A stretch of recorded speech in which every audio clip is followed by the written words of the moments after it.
Muy bien, entonces, para quienes no se saben la historia de la batalla de Dunkerque, pues aquí van a aprender un par de cosas que creo que nos pueden dar, como decía el doctor Carlos, luces hacia dónde vamos. Yo los invito a que construyamos una historia de futuro con 10 frases acerca del sistema de salud en Colombia. Y en esta hora que vamos a estar aquí conversando, les voy a hablar de coraje, de fuerza, de valor, de sacrificio, de resiliencia, sobre todo de amor, que es lo que hace cada uno de ustedes todos los días en esta clínica. Y que creo que nosotros construimos esperanza entre todos nosotros, precisamente con lo que hacemos cada día. Y entonces una pregunta que nos hacemos es, oiga, ¿sí tiene futuro el sistema de salud colombiano? Y es una pregunta que parece retórica, pero realmente es muy importante. Y yo empiezo por preguntarles, ¿dónde van a estar ustedes en el 2070?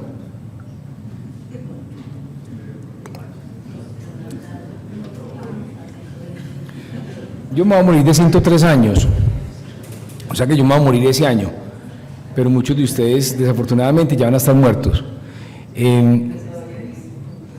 Entonces, esa otra pregunta, los quiero llevar a esta imagen de Hokusai, que murió hace 174 años y dejó un legado importante. O sea, hoy esta imagen la vemos en camiseta, la vemos por todas partes, nos inspira. Entonces, la pregunta es ¿cuál va a ser nuestro legado? Y cuando pensamos dónde estará el sistema de salud colombiano, necesitamos pensar cuál va a ser nuestro legado, porque definitivamente estamos acá es por eso. Y cuando a Jonas Salk le dicen, usted es el dueño de la patente de la polio, él dice, no hay patente, se puede patentar el sol. Y él decía, nuestra más grande responsabilidad es ser buenos ancestros. Y yo creo que ese es como un ancla que yo quiero empezar a dejar acá, y es, ¿para qué estamos acá?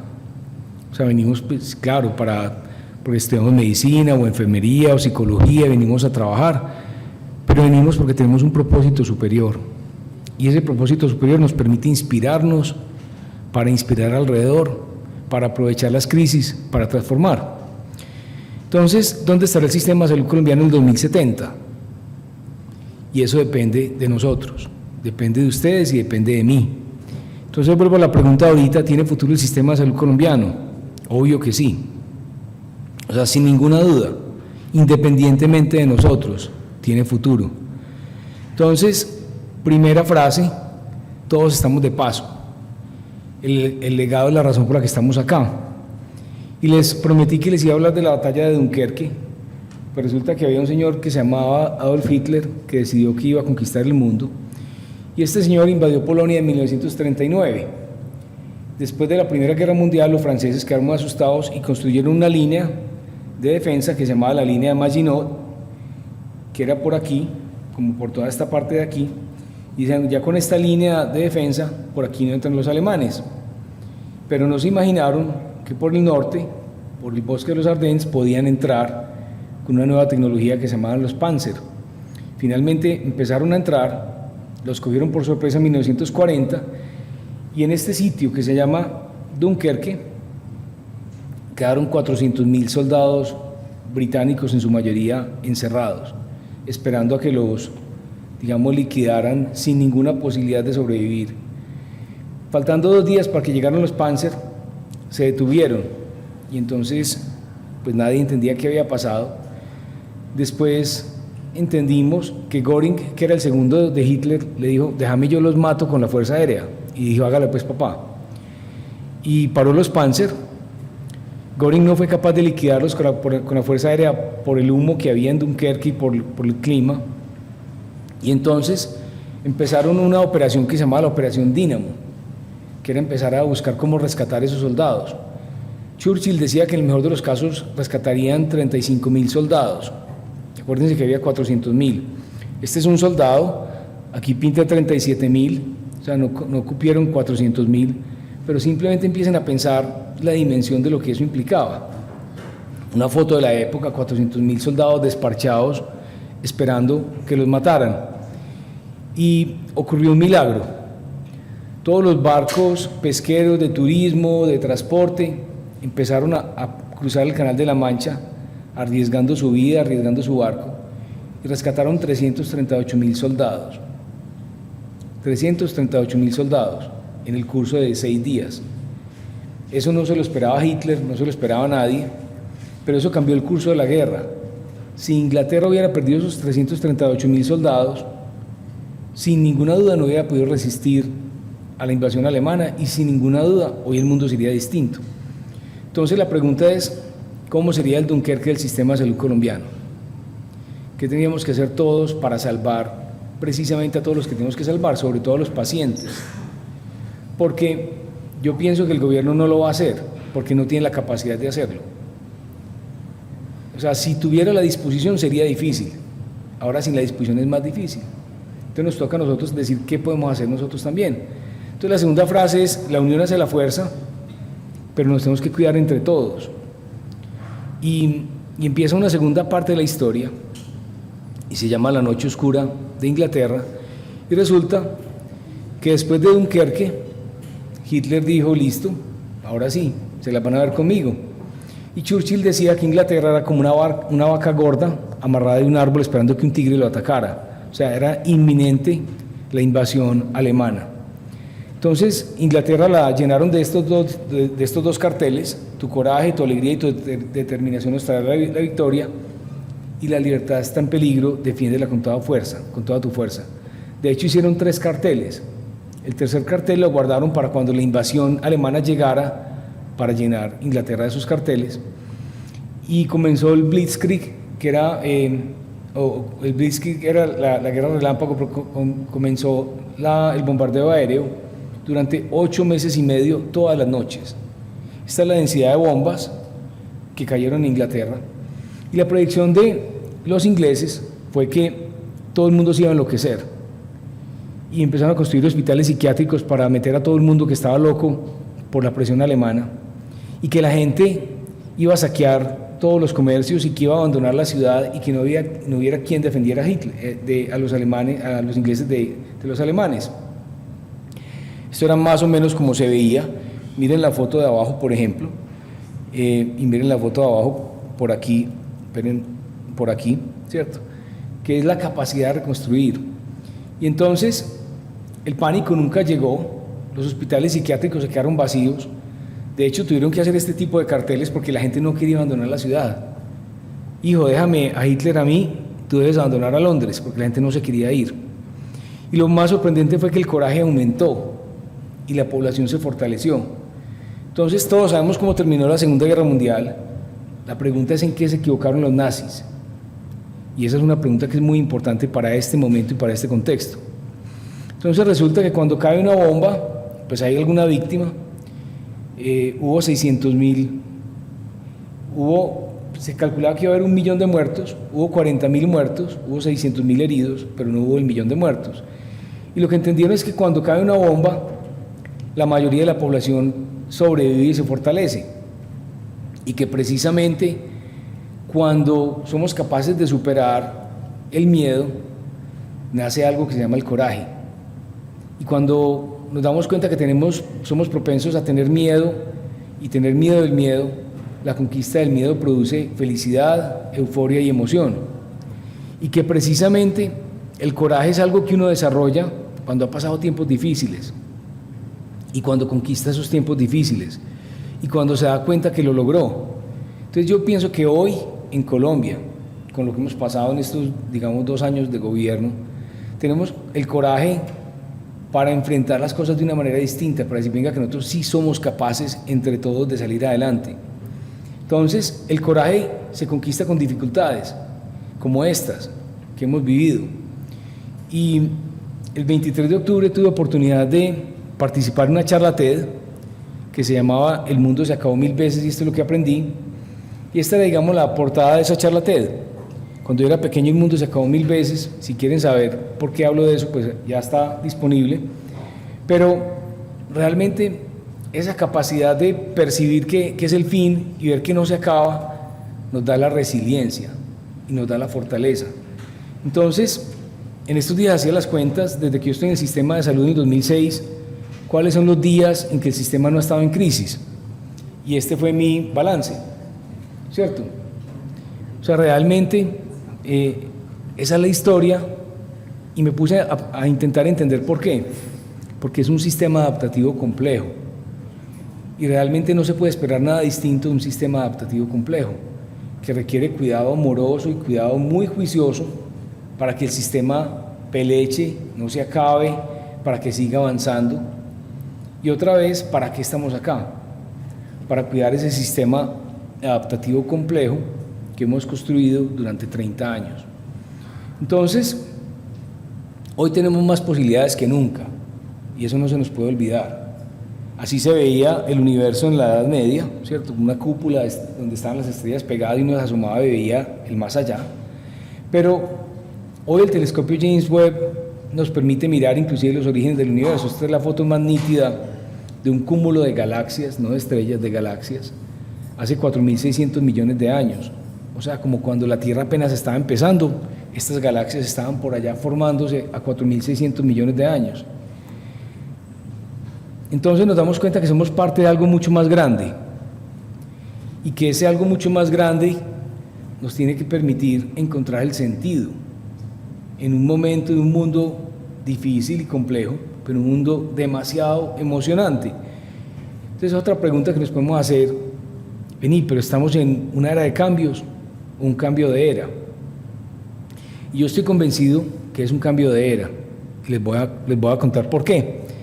Entonces, resulta que esta es una frase del editor de The Lancet que dice: subestimamos enormemente la magnitud del cambio que nos afectará en el futuro. Es difícil de entender, pero es muy importante. Y sobreestimamos la estabilidad de nuestro mundo. Y básicamente lo que esta frase quiere decir, pues es que nada cambiará, ¿cierto? Y que todo seguirá igual. Eso es lo que nos dice nuestra mente primitiva de simio. Dice, no, es que... Pero lo que los invito es a que miremos que estamos en un momento de cambio muy importante, con más posibilidades que nunca. Y para quienes no creen, pues miren esta gráfica que muestra el tiempo de los ciclos de negocio, desde 1785 hasta el presente. Y cómo los ciclos de los negocios se acortan: 60, 55, 50, 40, 30, 15. Quizás hoy los ciclos de los negocios pueden ser de 5 años. Y eso es bueno, eso no necesariamente es malo. Y el cambio es difícil percibirlo cuando es, digamos, tan constante y tan rápido. Este es el cambio en 20 años, ese es el cambio en 50 años. Cuando el cambio de 20 años lo metemos dentro de 50 años, pues miren dónde queda. Es un cambiecito, pero ese es el cambio que estamos viviendo todos los días. Y el cambio son oportunidades que nos permiten entender, por ejemplo, que la trampa malthusiana, que todos nos íbamos a morir de hambre en 1950, no es cierta. Que hoy producimos mucha más comida, que hoy podemos controlar el cambio climático, que hoy tenemos posibilidades, que tenemos más democracia que nunca, que es lo que les voy a mostrar aquí. Entonces la velocidad de cambio es constante y es exponencial. Y miren, del año 9000 a.C. al año 2000, el cambio tecnológico en el mundo. Yo aquí completé más o menos a partir del siglo XXI algunas cosas que pueden ver ahí: blockchain, cryptocurrency, inteligencia artificial, cloud services, bueno, Y miren también el cambio del Producto Interno Bruto en la humanidad del año 9000 hasta ahora. Entonces uno dice, qué interesante que esas dos gráficas son tan parecidas y que de hecho se pueden montar. Y que de hecho uno puede decir, ve, aquí han pasado algunas cosas: la revolución agrícola, la cerámica, las primeras ciudades, las matemáticas, cuando Roma estuvo en su apogeo, la teoría de los gérmenes, la penicilina. Teoría de los gérmenes, acuérdense que es 1850, por acá. Penicilina, el DNA, el viaje a la luna y el genoma. Entonces, estamos viviendo un momento único en la historia del ser humano. Único quiere decir que nunca se había repetido, nunca había pasado esto en la historia. Y como les digo, que nos llena de posibilidades como nunca antes habíamos tenido también. Entonces, cuando les digo que es un cambio de era, los invito a que pensemos en esta dirección. Resulta que este autor dice una cosa muy interesante, dice, este es el tercer gran cambio de era de la humanidad. El primero fue de nómadas a agrícolas, que fuimos capaces de domesticar la tierra y los animales, donde lo más escaso era la tierra, y los ejércitos se mataban por la tierra. El segundo, de la era industrial, de la era agrícola a la era industrial, donde lo más escaso era el capital, conocido pues o entendido como el dinero, el conocimiento, la maquinaria, Y el tercero es de la era industrial a la era del conocimiento, donde lo más escaso es la atención y el enfoque. La atención y el enfoque. Donde la no linealidad tecnológica nos permite expandir el espacio de lo posible. Es decir, lo que antes era posible, hoy se expande hasta donde la imaginación nos permite llegar. Y pensemos eso cómo se conecta con medicina. Entre otras cosas, porque por ejemplo, antes si yo quisiera que 1 millón de personas se leyera un libro mío, yo tenía que imprimir 1 millón de copias. Hoy simplemente lo pongo gratis en PDF para que la gente lo lea, como hace este autor que dice, yo quiero que la gente lo lea. Entonces, estamos viviendo un momento donde se caracteriza este cambio de era por un costo marginal cero. A mí no me vale más poner un PDF más gratis en internet, y porque la universalidad se vuelve una realidad. Con estas 6 Ds que habla Singularity, que son digitalizado, que al principio no se ve que es deceptive, no se ve el cambio, que es disruptivo, que es desmaterializado. Cómo Cardiovid puede hacer las cosas de manera desmaterializada para muchas de las cosas que hace y que ya lo hace. O sea, cómo la tecnología hoy nos permite hacer las cosas distintas, demonetizado y democratizado.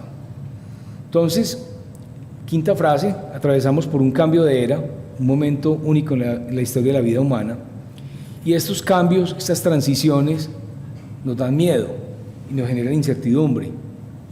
Y el miedo, pues digamos que es la moneda del populismo, que además nos ofrece seguridad porque nos dice tranquilo que yo lo vuelvo al pasado, y en el pasado va a encontrar seguridad. Pero eso resulta que no es ni cierto ni responsable, y simplemente con un ejemplo se los ilustro.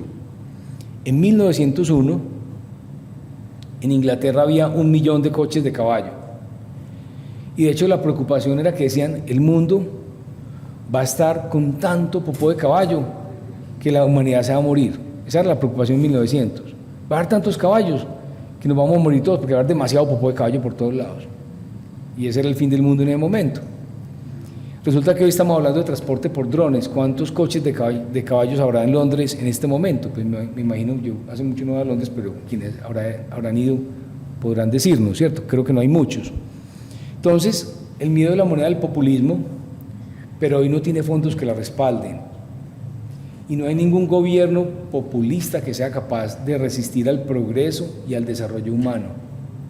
Y eso es lo que estamos logrando en Colombia. Entonces, miren esto.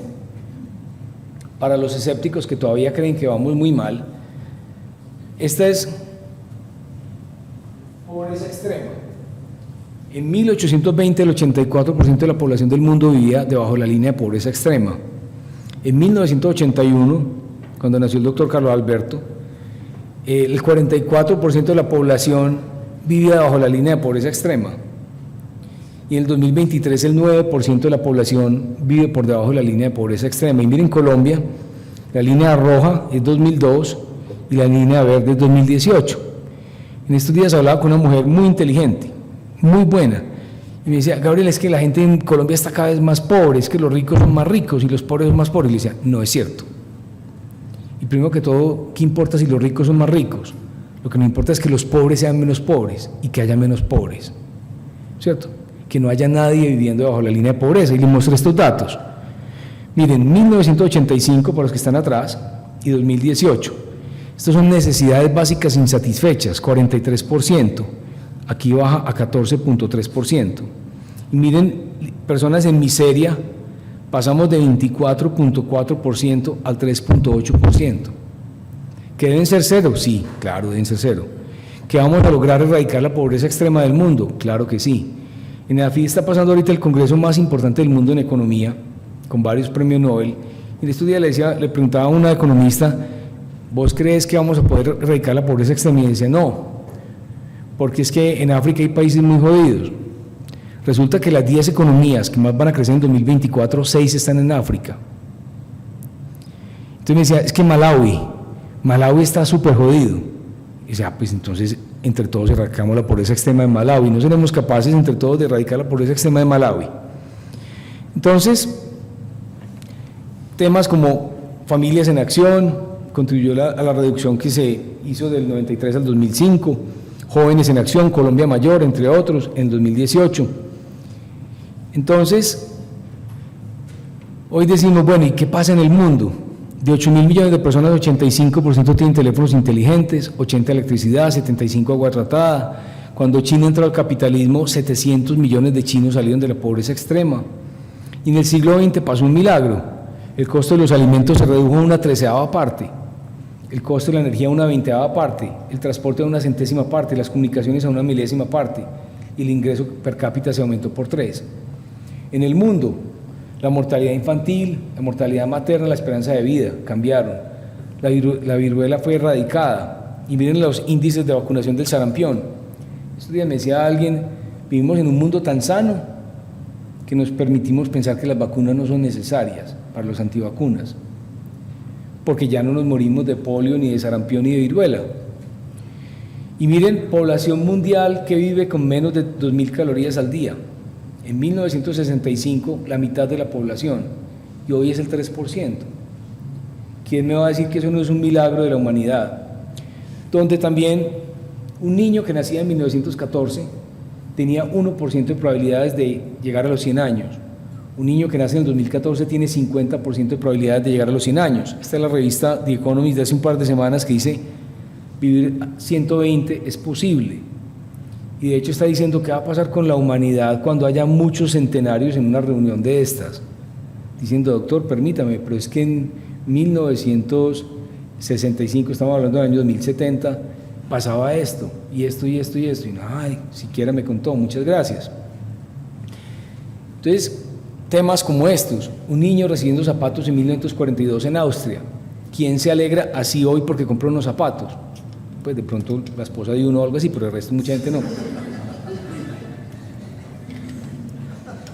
Agua potable, medicamentos, supermercados llenos de lo que uno necesite, 24/7. Pero miren este otro milagro, que uno dice, no, es que el teléfono nos está matando. Sí, claro, la hiperconectividad es un problema, pero es una bendición, porque un teléfono es Platzi, es educación online, es una cita, es una telemedicina, son 1000 cosas, es una reunión. Entonces, hoy vivimos lo que era un milagro, los lisiados vuelven a caminar con exoesqueletos, los ciegos vuelven a ver con implantes cerebrales, y ya hay órganos imprimidos en 3D que en 2 años prometen inclusive implantar partes de hígados para cambiar la vida de los pacientes, donde tenemos que pensar cuál es el futuro de la medicina. Cuando yo estudié medicina, que yo me gradué en el 90, decíamos, busque la enfermedad para el paciente, y como así como en múltiple escogencia, un paciente, una enfermedad, un tratamiento.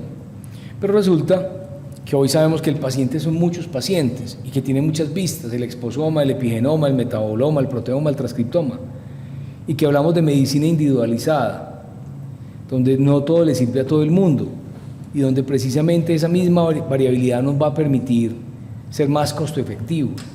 Y otra vez, ¿cuál será la oportunidad que nos ofrece esta crisis para pensar cómo cada recurso se utiliza y garantizamos que un antihipertensivo sea el que el paciente necesita? Entonces, bienvenidos al futuro que es ya, y es extraordinario, porque además de eso, dice Pinker, por primera vez en la historia confluyen razón, ciencia, humanismo y progreso. Razón, ciencia, humanismo y progreso. Y miren, 60 avances tecnológicos que ya cambiaron el mundo en el siglo XXI. Los que yo puse en verde son algunos que yo conecté con salud. Eso fue arbitrario, pero uno podría decir que cualquiera. Por ejemplo, la 50 es el grafeno. No sé para qué se usa el grafeno, pero seguramente se usa en medicina, ¿cierto? El 29 es el código QR. Seguramente se usa en medicina, en muchas cosas.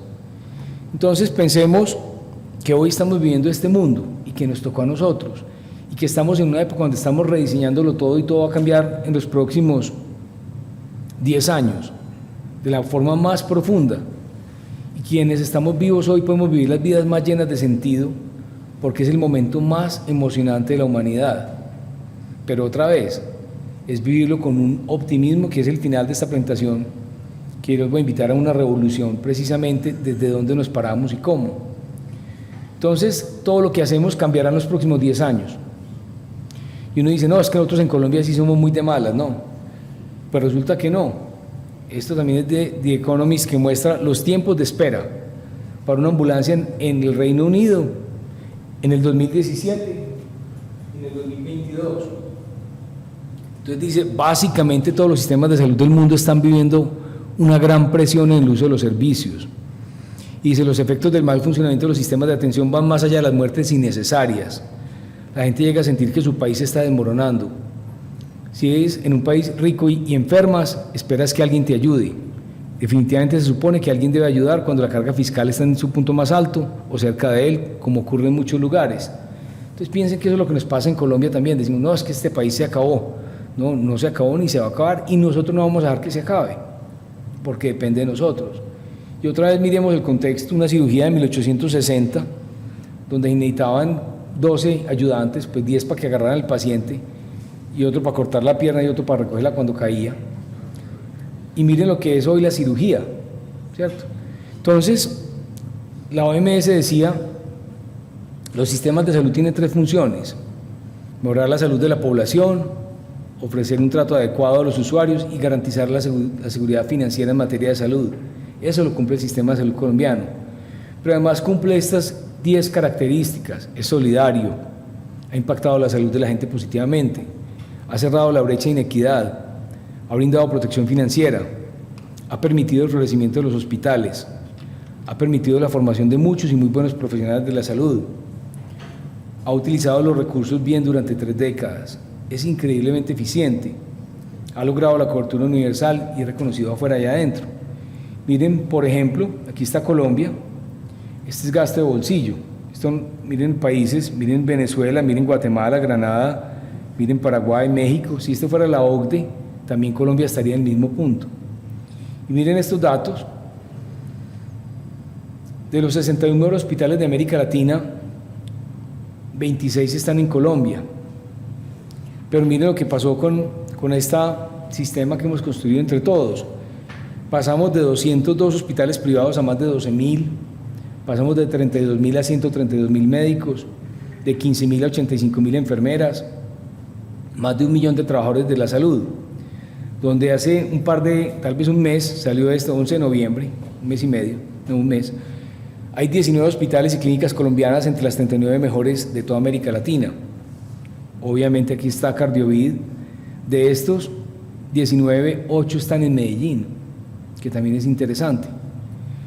Pensemos que en esa misma perspectiva que les estoy mostrando, aquí el título de esta diapositiva dice: hoy las mujeres deciden sobre su sexualidad y sobre su maternidad. Miren dónde está Colombia en términos de anticonceptivos en mujeres casadas y en unión libre, está por acá. Y miren esta foto que es real, de 1948, una mujer vendiendo sus hijos porque no podía sostenerlos. Eso no pasa hoy. Entonces, tenemos que estar muy orgullosos de lo que hemos construido como sociedad y tenemos que entender también qué tenemos y cómo aprovechamos esta crisis. Y para eso tenemos que entender qué hacen las entidades promotoras de salud. Y resulta que tienen 20 funciones que son importantes, que son aseguramiento verdadero, garantía del derecho, agenciamiento, cara visible del sistema, responde ante las tutelas y hace gestión de riesgo en salud, regula el control, la calidad y la tecnología, hace compra inteligente, hace remisión y contrarremisión, articula alrededor del paciente, entrega medicamentos e información, gestiona la afiliación, la educación al usuario de la comunidad, trabaja en la formación de médicos y profesionales, gestión de pago de incapacidades y de licencias, gestión financiera de los recursos y administrador de no PBS. Entonces alguien me decía, por favor me explica qué le pasa a las EPS, o sea, se roban la plata, qué pasa con ellas, dónde está, como dice el ministro, dónde está si ya les pagué, ¿cierto? Entonces, una forma de entenderlo es, imaginemos que una EPS se llama María, y María es una madre soltera, como muchas en Colombia, le mataron el esposo, por ejemplo, tiene 4 hijos y se gana un salario mínimo. Y entonces a María se le exigen 4 condiciones. Y se meta a sus 4 hijos a un colegio privado, merque en un supermercado costoso, vaya a Carulla a mercar, saque a sus hijos a pasear 2 veces al año, ojalá al exterior, y cómpreles ropa de marca. Váyase al Tesoro a comprarles ropa 2 veces al año, ¿cierto? Pero además se le pide que ahorre el 10% de su salario. Y se le dice, ojo pues, ¿cierto?, ¿Qué pasa con María al cabo de un tiempo? María se endeudó con el colegio, con el transporte, con el mercado, con la familia, y no reservó el 10%. Entonces uno puede decir, pues hagamos una cosa, matemos a María, ¿cierto? ¿Será que esa es la mejor solución? ¿O será que la mejor solución es entender si le buscamos un compañero a María que le ayude a pagar, que decimos que merque la minorista, que salga, pero que vaya pues a Santa Fe de Antioquia a vacaciones, o sea, que sea más modesto y que realmente cuide un poquito más? Entonces el tema no es, oiga, tenemos que garantizar que las EPS sigan como están, pero sí tenemos que entender que si las eliminamos sin reemplazar sus funciones, más o menos pasa esto, ¿cierto? Y que realmente tenemos que entender es cuáles de esas 20 funciones son críticas y quién las va a hacer. Entonces, esta diapositiva que dice por cambio, pues dice mucho, porque realmente en el cambio están las oportunidades. Y como vengo diciendo hace unos días, una oruga nunca podría ver el mundo desde el aire si no pasara por este proceso de transformación, y pasa a ver el mundo como una hoja, a ver el mundo como un paisaje. Y creo que esa es una oportunidad que tenemos hoy de repensarnos. Y cuando hacemos un balance de qué tenemos hoy, pues encontramos en rojo un sistema de salud en crisis por falta de rectoría, un sistema con un mal contrato social, un sistema desfinanciado crónicamente, que paga más de lo que puede, que está dividido en varios regímenes, que se ha ahogado porque los recursos no fluyen, desprestigiado y poco entendido y utilizado políticamente. Digamos neutro, con actores heterogéneos, que es un sistema joven, con participación público-privada, donde el 70% de los municipios tienen un monopolio de hospital público que quizás necesita un modelo distinto, y donde hay unas ventajas en verde, que ya las mencioné, que no las voy a repetir. Entonces me devuelvo para que tome la foto, Juan, dale. Pero igual les paso la presentación. Entonces, parte de lo que está sucediendo es que históricamente ha habido quienes dicen hay que ajustar el modelo y quienes dicen hay que acabar con las EPS. Hoy quienes dicen esto pues están en el gobierno, están diciendo cómo lo vamos a hacer. Pero entonces, 3 principios para navegar en tiempos difíciles. Primero, nunca desperdicie una buena crisis, y eso me parece que es fundamental, de un libro que se llama 7 lecciones para liderar en crisis. El segundo, todo el mundo siempre piensa que tiene la razón, pero más cuando se trata de salud, y dice, no, es que yo sí sé, ¿cierto? Y el tercero, ahorita se los digo, porque aquí quiero pasar a hablar del poder de la visión, y quiero mostrarles una foto de algo que parece CRT, pero se llama Dubái, ¿cierto? Y que en esos años pues obedeció a que alguien tuvo una visión. Cuando yo le mostré esto a mi hijo de 14 años, me dijo, papá, es que ellos tienen petróleo. Y le dije, pues nosotros también, ¿cierto? O sea, nosotros, pues que no lo vamos a explotar es otra cosa, pero también tenemos petróleo, ¿cierto? Entonces, el futuro no es lo que va a pasar, sino lo que nosotros vamos a hacer para que suceda. Y esa yo diría que es tal vez la frase más importante de esta conversación mía con ustedes, y es que el futuro no es lo que va a pasar, sino lo que nosotros vamos a hacer. Entonces, ¿cómo podemos aprovechar esta crisis? Pues pensemos que tenemos que cuidar. Tenemos que cuidar a los pacientes, a los prestadores, a los recursos, el conocimiento, los logros, la madurez y sobre todo la visión como sistema de trabajar juntos. Miren que ahí no están las EPS. Yo no digo, no, es que tenemos que cuidarlas. Sí, yo creo que sí, pero ese no es el punto. El punto es que nos corresponde a todos entender qué es lo más valioso y cómo lo vamos a cuidar.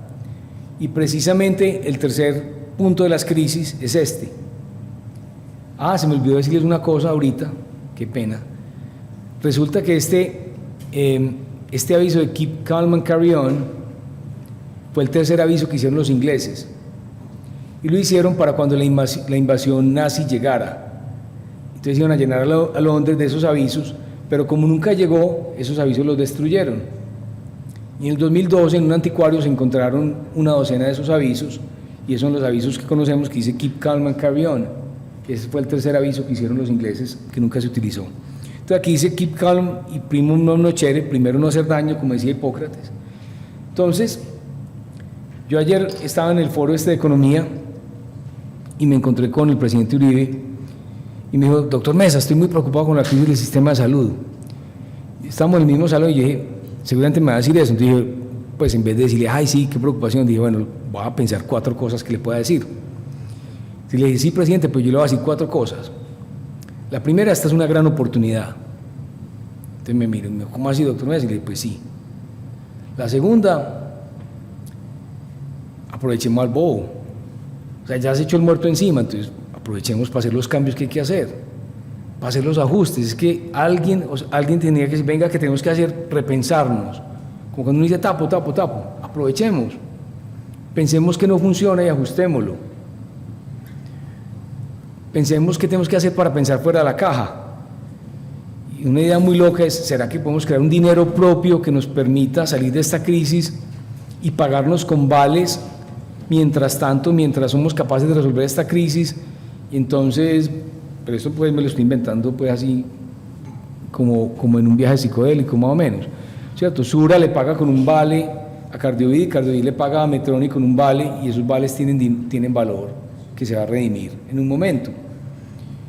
Y cómo nos unimos alrededor de los pacientes, de los prestadores y de la salud, que es lo más importante.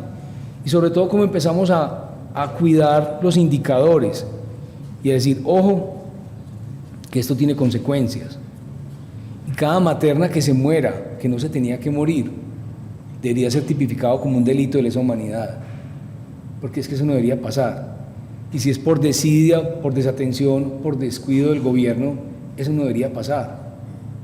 Y nos corresponde a todos empezar a vigilar y a cuidar. Y así, venga, cómo nos cuidamos entre todos, porque esto también va a pasar. Y entonces, dentro de esa reflexión, yo les digo, cuando yo estaba chiquito así eran los bancos, ¿cierto? Después los bancos se volvieron esto y hoy son esto. Y cuando yo estaba chiquito, así era el sistema de salud y hoy es así el sistema de salud. Y entonces uno dice, bueno, ¿y qué tenemos que hacer? ¿Cómo debería funcionar la salud? ¿De dónde va a venir la disrupción? Y la disrupción tiene que venir de todos nosotros.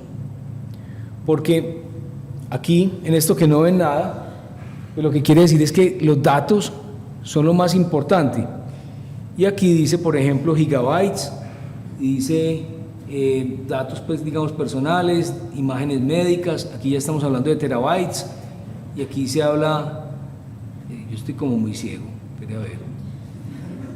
Se habla de monitoreo remoto de pacientes, de sensores bioimplantables, de dispositivos médicos portátiles, y aquí ya estamos hablando de petabytes, y aquí estamos hablando de exabytes, que son datos genómicos y epigenómicos, medical records, bueno. Y resulta y sucede que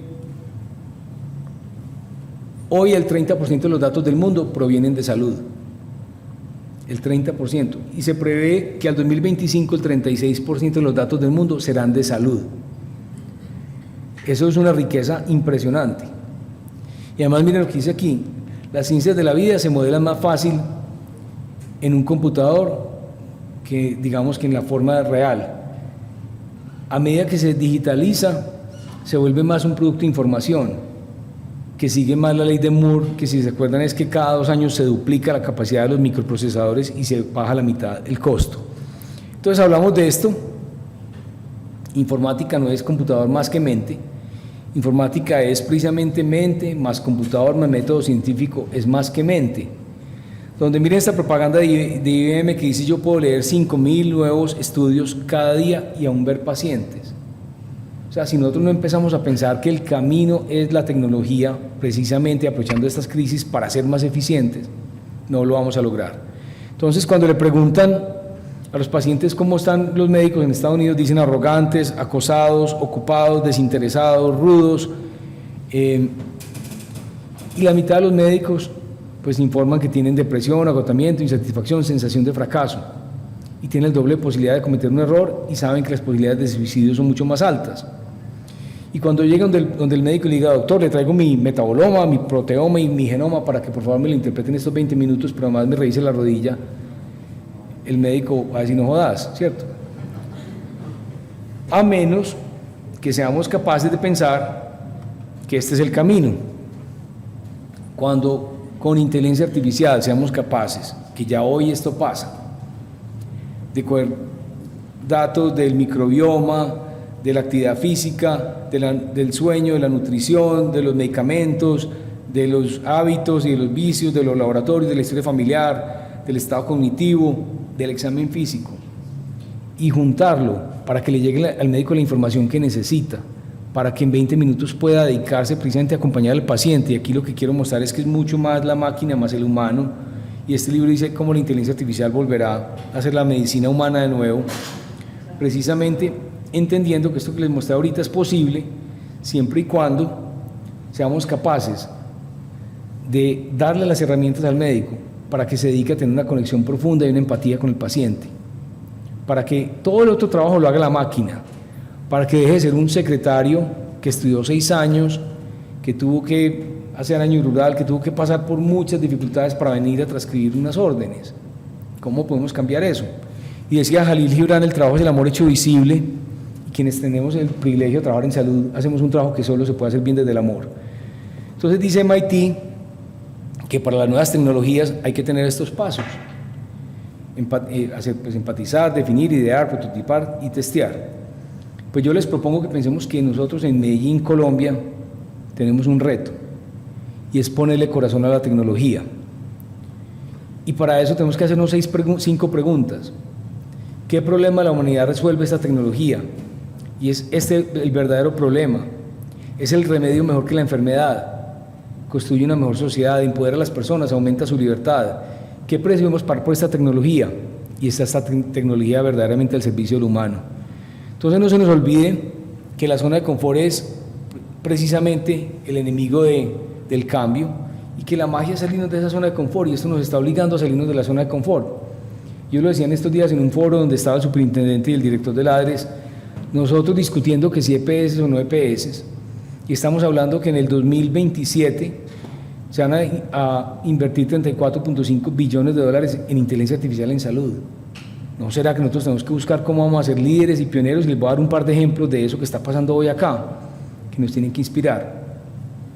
Entonces hagamos un inventario de recursos, un ecosistema de salud, pero tenemos de clase mundial profesionales, hospitales, aseguradoras, educación, emprendimiento y tecnología. Experiencia, universidad, empresa, Estado, que con estos 4 años de gobierno local nos da esperanza de que podemos hacer cosas importantes. Sistema de salud colombiano, cobertura universal, nuevo gobierno regional y crisis del sistema de salud. Entonces solo crisis del sistema de salud como un elemento que nos permite repensarnos. Entonces solo juntos podemos salir de este berenjenal, como diría mi abuelita, qué berenjenal. Entonces todo comienza con el modelo mental, y la pregunta es qué modelo mental necesitamos desarrollar en Colombia. Y resulta que este es un gráfico que muestra cómo se hace el cambio estructural, y empieza a decir políticas, prácticas, flujo de recursos, relaciones y conexiones, y al final el modelo mental. Y yo pienso que es al revés. Yo pienso que el modelo mental es la base de todo. Entonces, una universidad que da 10 premios Nobel, 10 premios Nobel son 10 eventos que obedecen a un patrón, una estructura y un modelo mental. Un paciente con un trasplante de corazón que sale impecable, en tiempo récord, eso es un evento que obedece a un patrón de práctica, a un patrón de todo lo que está pasando aquí, a una estructura funcional de médicos, administrativa, que obedece a un modelo mental, que somos capaces de hacer trasplantes cardíacos y somos capaces de hacer el primero en América Latina, y lo hacemos muy bien. Entonces acuérdense que todo sistema está perfectamente diseñado para producir los resultados que produce, y hoy tenemos que decir, este sistema de salud está perfectamente diseñado para producir los resultados que produce. ¿Qué tenemos que cambiar para que los resultados sean distintos? Pensando que hoy el mundo necesita la mejor versión de nosotros mismos, y que hace 20 años era urgente, hace 10 era más urgente, pero hoy es súper urgente, porque vivimos en un mundo excepcional, pero somos seres humanos excepcionales. Entonces, ¿qué necesitamos aprender? ¿Y cómo haremos la batalla de Dunkerque por el sistema de salud colombiano para ayudarnos entre todos? Entendiendo además que los tiempos difíciles crean hombres fuertes, y los hombres fuertes crean tiempos fáciles, y los tiempos fáciles crean hombres débiles, y los hombres débiles crean tiempos difíciles. Pero en estos 30 años yo creo que no ha habido tiempo fácil en el sistema de salud. O sea, yo creo que hemos creado hombres fuertes, pues hombres y mujeres fuertes, personas fuertes, para precisamente ser capaces de superar esto. Algunas ideas prácticas para ir terminando. Esto, por ejemplo, es muy interesante, se llama Choosing Wisely, y es algo que muestra que más no es mejor siempre, más mayonesa en el perro, o más jabón en la lavadora, o más peso no siempre es mejor. Y es una forma de generar conversaciones entre los pacientes y los médicos, que si yo hoy fuera gerente de una EPS, yo implementaría esto urgentemente. Y esto lo que dice es empoderar a los pacientes para que a partir de las guías prácticas basadas en evidencia, demostradas que son ciertas, el paciente sea el actor más importante en cuidarse. Y les doy unos ejemplos. No solicite, bueno, aquí me devuelvo y ya les muestro los ejemplos. Estos son guías, ahí no alcanzan a leer nada, pero les voy a ampliar simplemente. Entonces, por ejemplo, Sociedad Americana de Anestesiología y Dolor, Sociedad Americana de Cirugías de Seno, Sociedad Americana de Oncología Clínica, Sociedad Americana de Hematología. Para todo esto hay guías. Y entonces dicen, por ejemplo, no solicite TAC de senos paranasales ni receta de antibióticos indiscriminadamente para la rinosinusitis aguda no complicada. No tome imágenes para dolor lumbar dentro de las primeras 6 semanas a menos que haya señales de alerta. No tome imágenes para dolor de cabeza no complicado. Evite solicitar concentraciones de vitamina D de forma rutinaria en niños sanos, incluidos los niños con sobrepeso u obesos. No solicite hemogramas y laboratorios repetitivos en intervalos regulares como todos los días, sino en respuesta a preguntas clínicas específicas. No obtenga una radiografía de tórax preoperatoria en ausencia de una sospecha clínica de patología intratorácica. No continúe con antibióticos más allá de 72 horas en pacientes hospitalizados, a menos que el paciente tenga evidencia clara de infección. Entonces, estamos en un momento donde yo creo que también este punto de inflexión nos debe permitir pensar que como hemos manejado el mundo no es. Y los valores masculinos pues son estos y los valores femeninos son estos. Yo prefiero un mundo que esté en equilibrio, donde no sea dominación sino compasión, donde no sea agresión sino empatía, ambición, inclusión, competición, amor, ganar versus ganar, asertividad, cooperación, enfoque versus apertura, resultados, creatividad, orden versus relaciones, disciplina versus confianza, estructura y discernimiento versus vulnerabilidad, armonía versus fuerza y crueldad versus cuidado. Entonces, ¿qué pasa si nosotros nos empezamos a imaginar a Medellín, Antioquia, como la capital de América Latina en gestión del riesgo en salud, con una visión de ecosistema, que diga si a ti te va bien, a mí me va bien, donde somos además la capital de bienestar, longevidad, cuidado, hábitos de vida saludables y medicina personalizada, donde la carrera que vamos a hacer en junio con la Maratón de Medellín se vuelve un referente importante, ¿cierto? Donde ayer estuvimos con el equipo de Rigo antier diciendo cómo hacemos para acompañar a Rigo para que cuando uno vaya a correr el Giro, pues no se muera en el intento. O sea, ¿qué hay que hacer? ¿Cómo cuidar de manera distinta? Líder en HealthTech, en CareTech, en WellTech, capital de inteligencia artificial de América Latina, el Israel de la TAM. Obviamente, pues sin jamás al lado, pero ¿cómo logramos ser un referente que diga, usted quiere saber qué está pasando en innovación? Vaya allá. Turismo en salud de América Latina. El año pasado exportamos en Medellín 52.000 millones de pesos en turismo de salud, eso no es nada. ¿Qué tenemos que hacer para exportar 2 billones de pesos? O sea, si yo viviera en Estados Unidos y no tuviera seguro, indudablemente yo me haría todo acá. Mejor educación en ciencias de la vida y del cuidado, ecosistema de región y gestión y valorización de residuos hospitalarios, High Green Tech. ¿Cómo lo volvemos? Que aquí estamos mirando cómo lo volvemos gases que son pues, de alto valor, creación de nuevos futuros inimaginados con la cooperación Universidad, Empresa, Estado, conectando con países que entiendan que aquí somos un referente. Entonces, llega un momento en que la humanidad está llamada a cambiar a un nuevo nivel de conciencia, donde nos tenemos que despojar del miedo y darnos esperanza el uno al otro, y el momento es ahora. Entonces, la revolución a la que yo los invito es la revolución de la insolencia del optimismo, porque cuando uno habla con cifras, eso suena insolente, pero realmente es realista y nos permite hablarle a los hijos con los ojos brillando, diciendo estás viviendo en un mundo que va a ser mejor. Cuando hice esa charla TED encontré 8 libros que hablan del futuro de una manera optimista con datos. Yo hoy voy en 12 12 libros que nos permiten entender que estamos viviendo el mejor de los mundos. Entonces, creo que entre todos podemos construir un nuevo orden a partir del caos, y creo que eso nos corresponde a cada uno de nosotros. Muchas gracias.